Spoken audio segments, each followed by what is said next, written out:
Hello learners, आप सभी को प्यार भरा नमस्कार। ज्ञानस्थली क्लासेस में आपका बहुत बहुत स्वागत है।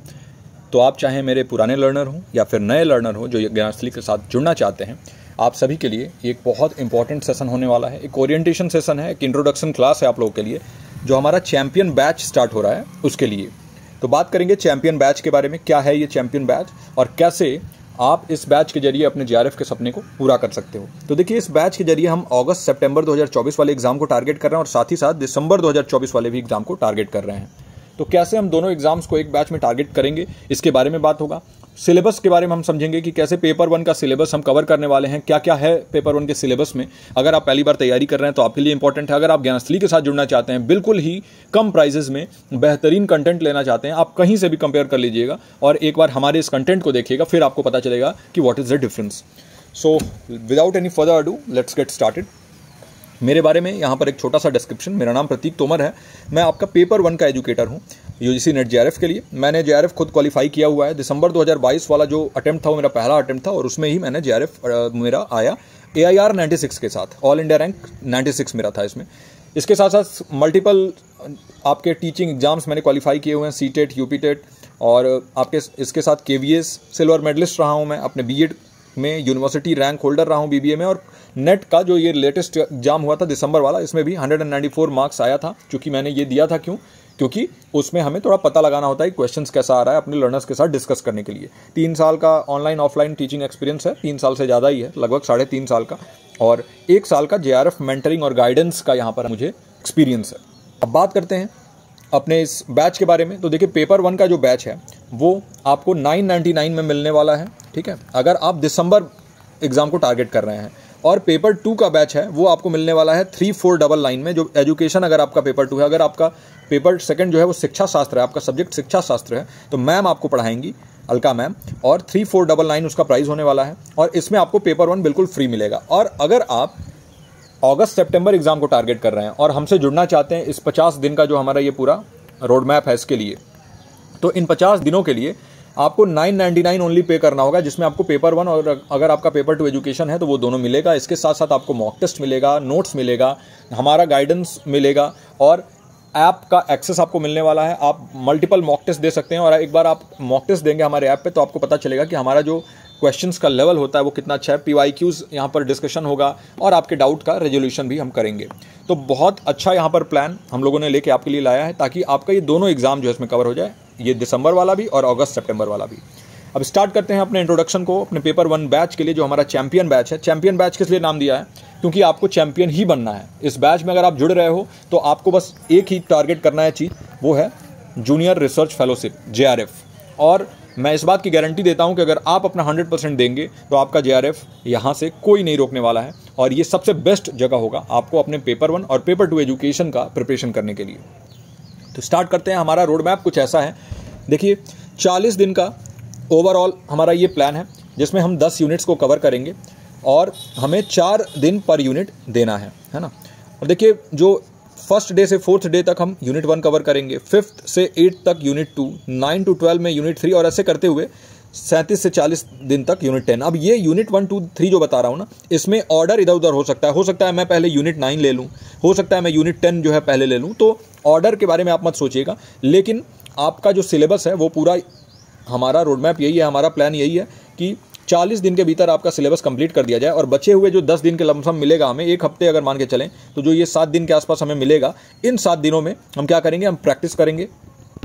और इसके साथ साथ आपका एक रिवीजन भी प्लान कर दिया जाएगा 1 शॉट के थ्रू, और 1 शॉट पहले से भी हमारे पास अवेलेबल है।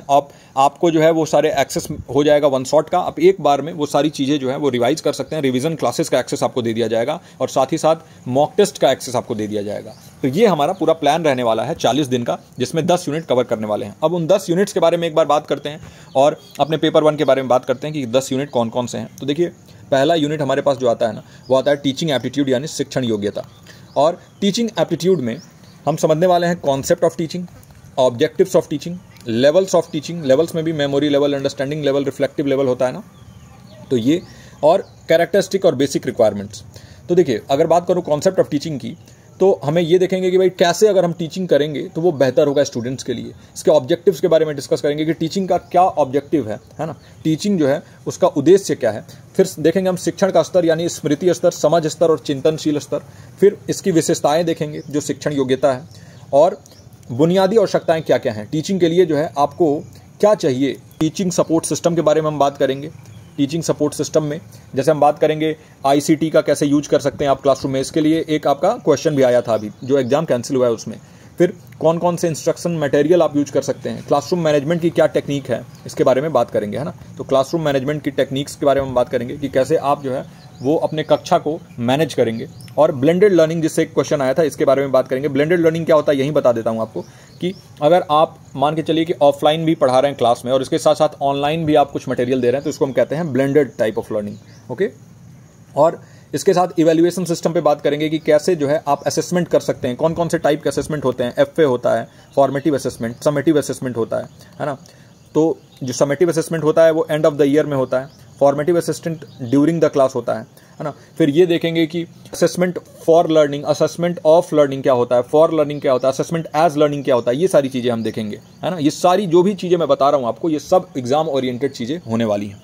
इसके बाद अगर हम बात करें तो लर्नर के कैरेक्टरिस्टिक क्या क्या हो सकते हैं, टीचर के कैरेक्टरिस्टिक क्या क्या हो सकते हैं, है ना। लर्नर के कैरेक्टरिस्टिक में हम आइडेंटिफाई करेंगे और समझेंगे ट्रेट्स को, है ना, कि कौन कौन से जो है ऐसी क्वालिटीज़, ऐसे ट्रेट्स हैं लर्नर के, और कैसे वो लर्निंग प्रोसेस को इम्पैक्ट करते हैं। जो सीखने की प्रक्रिया है, जो लर्निंग प्रोसेस है, उसको कैसे इम्पैक्ट करते हैं। फिर टीचिंग को कौन कौन से ऐसे कारक हैं जो अफेक्ट कर सकते हैं, है ना। जैसे हम बहुत सारे एलिमेंट जैसे कि टीचिंग एड देखेंगे कि पढ़ाते समय आप कौन कौन से मटेरियल को यूज़ कर सकते हैं। जैसे 3D का मैप यूज कर सकते हैं आप जो है वो प्रोजेक्टर यूज कर सकते हैं, आप स्मार्ट बोर्ड यूज कर सकते हैं, रियल लाइफ के एग्जाम्पल्स यूज कर सकते हैं। फिर हम देखेंगे कि कैसे टीचर का पर्सनालिटी कैसा है, लर्नर का बैकग्राउंड कैसे इन्फ्लुएंस करता है टीचिंग को, कि लर्नर अपने साथ कुछ ना कुछ एक्सपीरियंस लेके आता है तो उसके थ्रू कैसे जो है टीचिंग पूरा इफेक्ट होता है। तो देखिए यहाँ पर एक अच्छा खासा एक्सपीरियंस मुझे है ये पेपर 1 पढ़ाने का, तो इसकी वजह से बहुत सारी ऐसी चीज़ें मैं आपको बताने वाला हूँ जिससे आपका पेपर 1 और बेहतर होने वाला है। फिर मेथड्स ऑफ टीचिंग देखेंगे कि जो हायर लर्निंग में इंस्टीट्यूशंस में कौन कौन से मेथड यूज होता है ना। हम अलग अलग मेथड जैसे हायर एजुकेशन में जैसे लेक्चर मेथड होता है, ये हायर एजुकेशन में यूज होता है। डिस्कशन मेथड होता है, सोक्रेटिक मेथड जिसे क्वेश्चन आंसर मेथड भी कहते हैं, जिसे सुकरात ने दिया था, सोक्रेटिक मेथड। ये डेमोन्स्ट्रेशन मेथड होता है जहाँ पर आप डेमो देते हो, डेमोन्स्ट्रेशन मेथड। और ब्लेंडेड लर्निंग होता है। ये सारी चीज़ों के बारे में हम देखेंगे।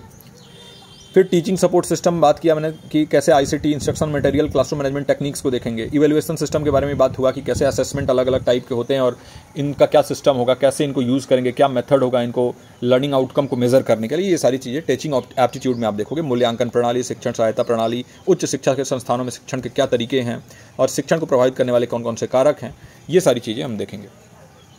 सेकंड हमारा यूनिट आता है रिसर्च एप्टीट्यूड, और ये भी देखिए आपके पूरे पेपर 1 का यही नाम ही है, टीचिंग एंड रिसर्च एप्टीट्यूड। तो आपको जो है यही देखना कि ये मेन यूनिट्स जो हैं वो यहीं पे आपके दिए हुए हैं। रिसर्च एप्टीट्यूड में क्या करोगे, रिसर्च को हम डिफाइन करेंगे, है ना, इसके कैरेक्टरिस्टिक को, इसके टाइप्स ऑफ रिसर्च कौन कौन से होते हैं। फिर इंपॉर्टेंस क्या है एकेडमिया में, कैसे जो है आप अगर आपको टीचिंग वाले लाइन में जाना है तो उसके लिए रिसर्च का क्या मीनिंग है।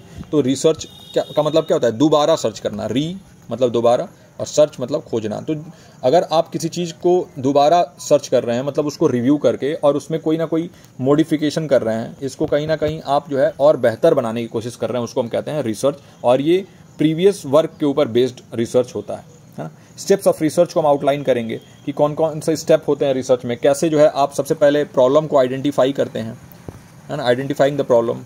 फिर डिफाइन द प्रॉब्लम डिफाइन करने के बाद आप क्या करते हो, हाइपोथेसिस फॉर्म करोगे आप। तो ये सारी चीज़ें जो है एक एक करके हम पढ़ेंगे क्या स्टेप्स होते हैं रिसर्च में, और इससे क्वेश्चंस आते हैं डायरेक्टली।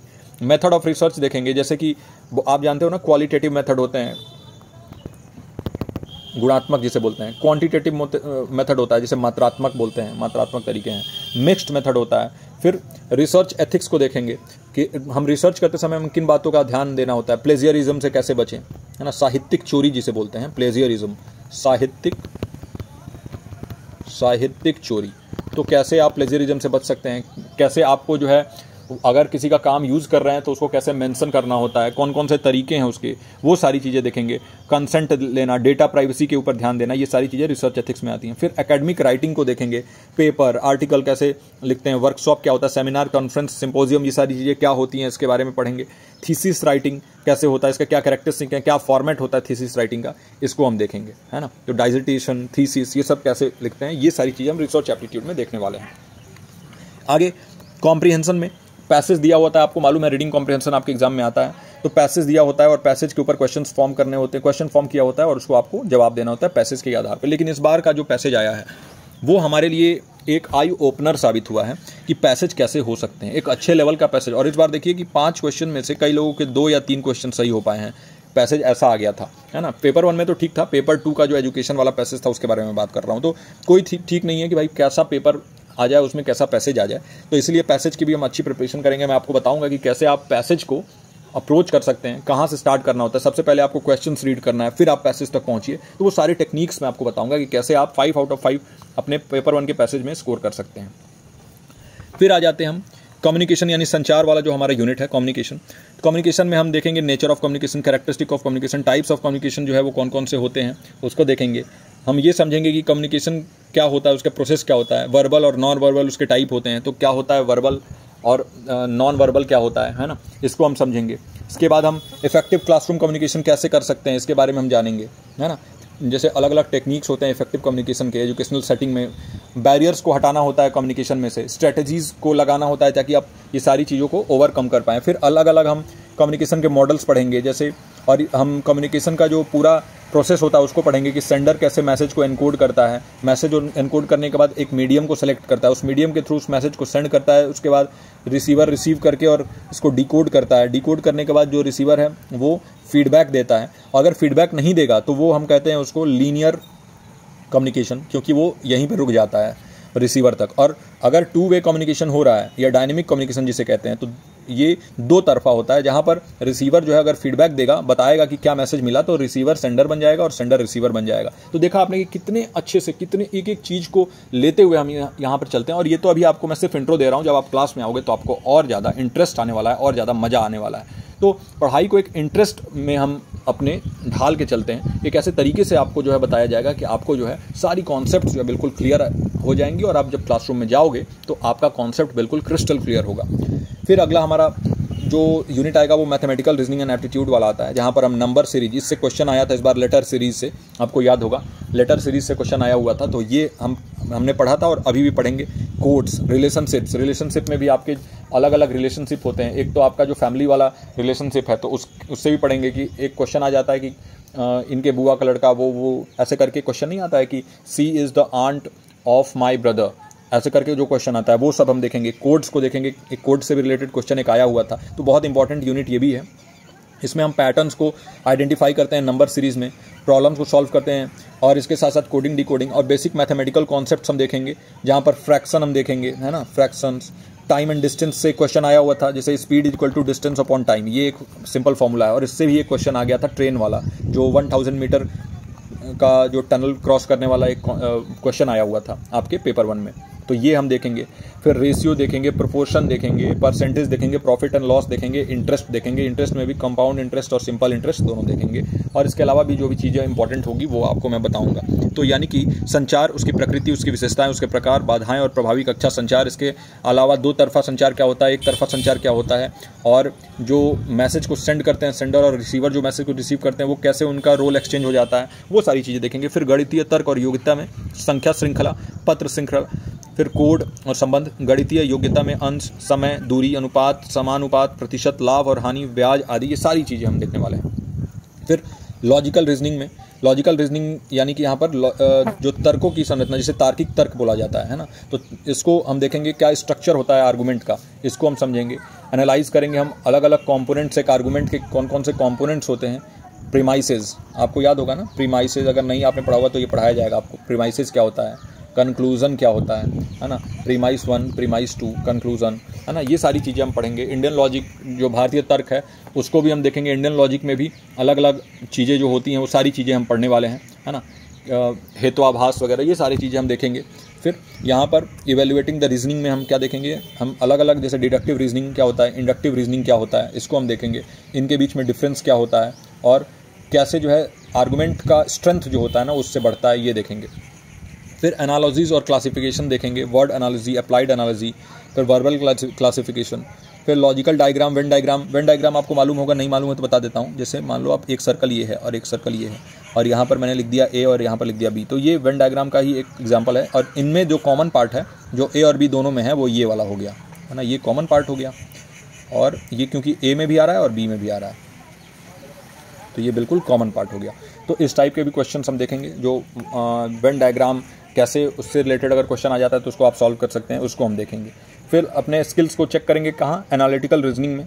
कॉम्प्लेक्स सिचुएशन को कैसे एनालाइज करना है, उसके रिलेटेड प्रॉब्लम कैसे सॉल्व करना है, वो एनालिटिकल रीजनिंग में हम देखेंगे। तो यानी कि तर्कों की संरचना को समझना, निगमनात्मक तर्क और आगमनात्मक तर्क का मूल्यांकन और अंतर करना, यानी इंडक्टिव और डिडक्टिव रीजनिंग। फिर यहाँ पर मौखिक उपमा जैसे शब्द सादृश्य, लागू सदस्य, फिर मौखिक वर्गीकरण, तर्क तार्किक आरेख जैसे सरल आरेखीय संबंध, बहु आरेखीय संबंध, फिर यहाँ पर वेन डायग्राम, वेन आरेख, इन प्रस्तावों को स्थापित करने के लिए सरल और कई उपयोग, फिर विश्लेषणात्मक तर्क, एनालिटिकल रीजनिंग जो हमने बात किया अभी। तो ये सारी चीज़ें हम देखने वाले हैं। आपका यूनिट 6 है ये। यूनिट 7 बहुत इंपॉर्टेंट चैप्टर है और इस बार पेपर 1 ने रुला दिया है डेटा इंटरप्रिटेशन में, है ना। तो आपका पेपर 1 में जो डेटा इंटरप्रिटेशन आया था वो बहुत टाइम कंज्यूमिंग और बहुत कन्फ्यूजिंग था। तो याद रखिएगा कि ऐसे क्वेश्चन अब दिया जा रहा है जो एक तो बहुत समय खाता है और बहुत ज़्यादा कंफ्यूज करता है। और एक और चीज़ मैंने ध्यान दिया है कि अब सिर्फ टेबल के बेसिस पे ही दिया ये लोग पूछ रहे हैं। पहले क्या होता था कि बार डायग्राम आ जाता था, है ना, पहले जो है वो बार डायग्राम आ जाता था, पाई चार्ट आ जाता था, लेकिन अब जो है वो इस टाइप के क्वेश्चन नहीं पूछ के ये लोग डेटा से, टेबल से पूछ रहे हैं। और टेबल वाले क्वेश्चन जो है वो कॉम्पेरेटिवली हार्डर होते हैं। तो हमें ज़्यादा फोकस ये सारी चीज़ों पे ना करके कि sources of data, acquisition of data और क्लासिफिकेशन, ये सब थ्योरी पे कोई फोकस नहीं करना है। क्वांटिटेटिव और क्वालिटेटिव डेटा क्या होता है ये मैं आपको बता दूंगा, लेकिन हमें मेन ये देखना है कि ये जो टेबल चार्ट है और ये सारी चीज़ें देख लेंगे, लेकिन मेन टेबल चार्ट पे ही हमें ध्यान देना है और इससे रिलेटेड क्वेश्चन हम सॉल्व करने वाले हैं। ज़्यादा थ्योरी पे ध्यान नहीं देंगे, क्वेश्चन सॉल्व करेंगे तो उससे हमारा और बेहतर होगा, जो डेटा इंटरप्रिटेशन है वो बेहतर होगा। आपको लगेगा कि हम कैसे क्वेश्चंस को अप्रोच कर सकते हैं। और मैं हमेशा कहता हूं कि जिनका भी मैथ्स का बैकग्राउंड नहीं है वो लास्ट में अटेम्प्ट करें डेटा इंटरप्रिटेशन को, क्योंकि अगर आप पहले अटेम्प्ट करोगे तो आपका बहुत समय इसमें वेस्ट हो जाता है और 5 क्वेश्चन के लिए आपके और बहुत सारे क्वेश्चन जो आपके सब्जेक्ट में सही हो सकते थे वो छूट जाता है। तो ये चीज़ें जो हैं आपको कहीं ना कहीं ध्यान में देना होगा। फिर लास्ट में हम ये देखते हैं कि भाई कैसे डेटा इंटरप्रिटेशन कर सकते हो, एनालाइज करना, कंक्लूजन ड्रॉ करना डेटा से, है ना, डेटा और गवर्नेंस के बारे में। तो ये थ्योरी पे ना ध्यान देके बस इतना आप समझ लो कि इसमें हम बहुत सारे क्वेश्चन सॉल्व करने वाले हैं इस यूनिट में, डेटा इंटरप्रिटेशन वाले में, है ना। फिर इंफॉर्मेशन एंड कम्युनिकेशन टेक्नोलॉजी बहुत अच्छा और मेरा one of the favourite unit है ये पेपर 1 का। तो आईसीटी में हम जनरल एब्रिविएशंस देखेंगे, मतलब जो भी संक्षिप्ताक्षर जिसे बोलते हैं, या फिर हम इसे शॉर्ट फॉर्म, फुल फॉर्म जो नहीं कहते हैं वो, जैसे फॉर एग्जांपल आईसीटी है तो ये एक एब्रिविएशन है इंफॉर्मेशन एंड कम्युनिकेशन टेक्नोलॉजी का।